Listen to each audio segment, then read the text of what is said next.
Deep समझने की बातें हैं, तो ये बातें लिखत में कैसे समझावें? जो वो समझने वाले समझ जावे।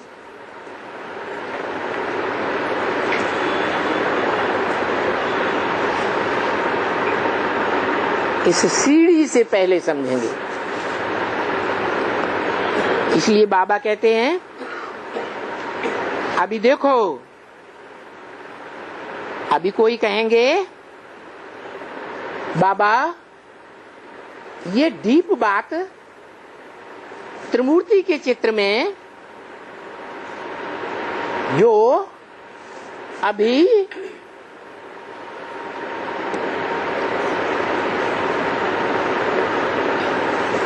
कई सप्ताह से समझाते आए हैं, वो बात इतने वर्षों पहले से क्यों नहीं बताई कि त्रिमूर्ति की चित्र में बाप का चित्र कौन सा है जिसका परिचय देना है।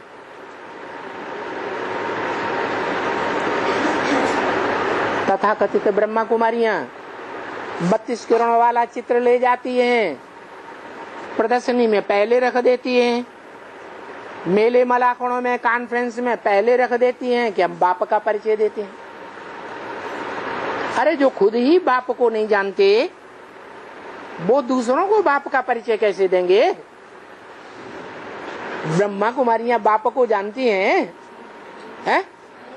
कि कृष्ण रूपी जो पहला पत्ता है सृष्टि का, उसको कौन से बाप ने जन्म दिया जानती हैं, तो दूसरों को कैसे परिचय देंगे? इधर एडवांस पार्टी वाले भी कहते हैं कि हम बाप का परिचय देते हैं।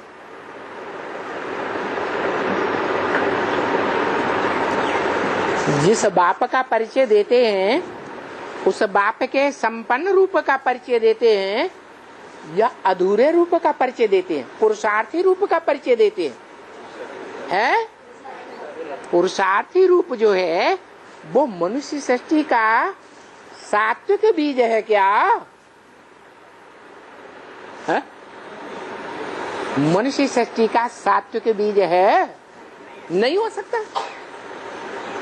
तो वो मनुष्य सृष्टि का सात्विक बीज कौन है जिसकी खास भारतवर्ष में ढेर के ढेर मंदिर बनाकर मूर्ति बनाकर पूजा होती है, और विदेशों में भी खुदाइयों में सबसे जास्ती मूर्तियां मिली हैं। वो सार्वभौम मान्यता प्राप्त है वो मूर्ति। तो वो एडवांस पार्टी वाले भी कहते हैं पहले तो हमें नहीं बताया, शिकायत करते हैं बाबा ये बात हमको पहले क्यों नहीं बताई? बताओ क्यों नहीं बताई है? अरे जैसे पहले बोला था, आत्मा रूपी सुई की सारी कट उतरने पर तुम बच्चे डायरेक्ट बाप से सीखोगे। तो जिन जिन बच्चों की आत्मा रूपी सुई की विकारों की जो कट है, देह अभिमान की खास उतरती गई और आत्मिक स्थिति की याद में टिकने लगे, स्टार की याद में टिकने लगे, उन बच्चों के लिए बोला कि सन 76 से डायरेक्ट बाप से सीखोगे। माना पहले डायरेक्ट बाप से किसी ने नहीं सीखा, ब्रह्मा से सीखा, ओम राधे से सीखा, दीदी दादी दादाओं से सीखा, लेकिन बाप को ब्रह्मा ने ही नहीं पहचाना। पहचाना? नहीं पहचाना। तो जो ब्रह्मा कुमार कहलाने वाले बच्चे हैं सन 76 के पहले, वो कैसे बाप से डायरेक्ट जानेंगे? ऐसे ही अभी ये बात साबित होती है क्या कि जो त्रिमूर्ति में बाप का परिचय बच्चों को इतना क्लियर करके पहले नहीं समझाया और अभी समझा रहे।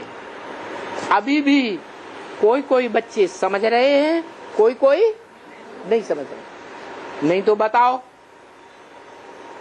त्रिमूर्ति में बाप की मूर्ति कौन सी है?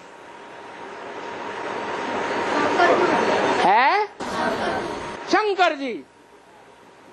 अरे शंकर जी याद में बैठे हैं तो पुरुषार्थी हैं या संपूर्ण हैं?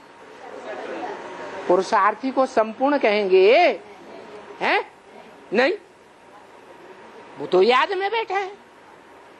पुराने शिव के मंदिरों में भी बीच में शिवलिंग होता है और चारों ओर देवताओं की मूर्तियां रखी होती हैं। उन मूर्तियों के बीच में शंकर की मूर्ति भी होती है। तो बताओ, शिव के मंदिर में शंकर मुखिया है या शिवलिंग की मूर्ति मुखिया है? शंकर तो मुखिया नहीं है? तो वो रूप कौन सा है जिसके लिए इतना बोला है? गुरुर् ब्रह्मा गुरुर् विष्णु गुरुर्देवो महेश्वर गुरु साक्षात परम ब्रह्म तस्मै श्री गुरुवे नमः। जिसको नमन करने योग्य है वो त्रिमूर्ति में कौन है? मेरा तो एक शिव बाबा, दूसरा न कोई। कौन सा है शिव बाबा? त्रिमूर्ति में कौन है शिव बाबा? है? चलो, अभी भी नहीं समझा है?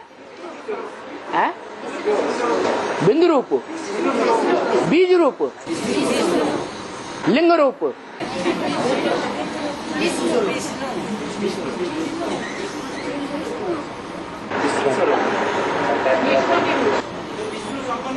विष्णु रूप। विष्णु देवता है या ऊंचे ते ऊंचे भगवंत है? वाह भाई वाह।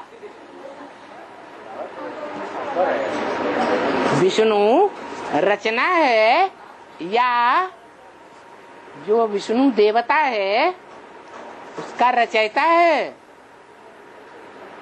अरे रचना है, फिर रचना बड़ी या रचयिता बड़ा? तो रचयिता कौन? त्रिमूर्ति का चित्र इतने वर्ष हो गए, दूसरों को समझाते समझाते बहुतों का गला भर गया।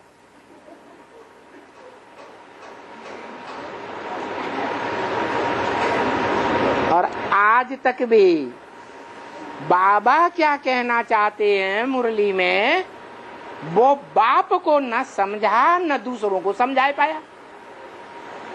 और अभी भी वही बात है त्रिमूर्ति की, इतने सप्ताह से समझाते चले आ रहे हैं, अभी भी नहीं बता पा रहे कि त्रिमूर्ति की चित्र में वो मूर्ति कौन सी है जो ऊंचे ते ऊंचा भगवंत है, जिससे ऊंचा कोई भी नहीं होता इस सृष्टि में।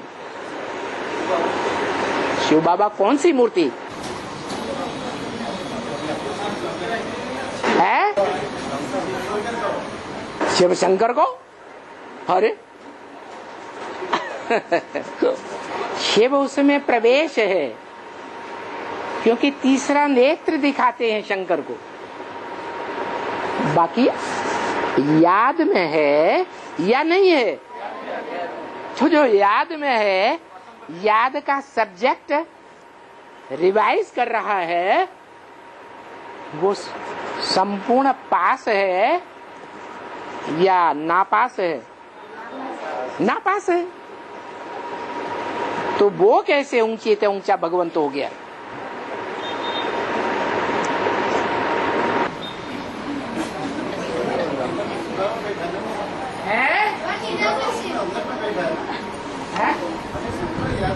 बच्चे ने क्या बोला है? निराकार क्या?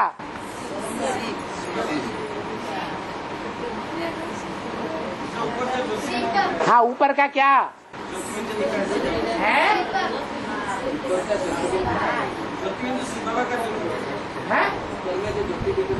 धीरे से क्यों बोलते? ऊपर में जो ज्योति बिंदु दिखाते हैं, लिंग नहीं दिखाते। लिंग भी दिखाते हैं, बिंदु भी दिखाते हैं, लिंग में बिंदु दिखाते हैं। निराकार निराकार क्यों चिल्ला रहे हो? अगर रूप तो उसमें दिखाया नहीं, हम अरे लिंग नहीं दिखाया तो ये क्यों कहते हो निराकारी है? नहीं, लिंग दिखाया। अरे प्रवृत्ति से नई दुनिया बनती है, साकार और निराकार दोनों की प्रवृत्ति चाहिए, लेकिन वो साकार और निराकार दोनों संपन्न रूप चाहिए, 100% सात्विक चाहिए। निराकार आत्मा भी 100% सात्विक, योग लगाते लगाते, और वो शरीर रूपी साकार बड़ा रूप जिसमें हाथ पांव नाक आंख कान नहीं है, वो लिंग रूप भी एकदम 100% सात्विक। में तो वही 32 ओम वाला चीजें दिखाया। लेकिन उन बीके वालों से पूछो, उन्हें पता नहीं साकार का। उन बीके वालों से पूछो कि जो गुण होते हैं वो निर्गुण निराकार में होते हैं या साकार में होते हैं? वो तो निर्गुण है, न उसमें गुण है न उसमें अवगुण है। वो गुण अवगुणों से रहित है, गुणातीत है, गुणों से परे है, अवगुण भी नहीं। जिसमें गुण होंगे उसमें अवगुण भी होंगे, तो उसमें गुण भी नहीं है अवगुण भी नहीं है, वो निर्गुण है। और उस निर्गुण के जो बच्चे हैं वो भी कैसे होंगे? निर्गुण होंगे। एक निर्गुण बालकों की संस्था का मिसाल भी बाबा ने दिया। क्या? वो निर्गुण बालक कहते हैं मुझ निर्गुण हारे में कोई गुण नहीं।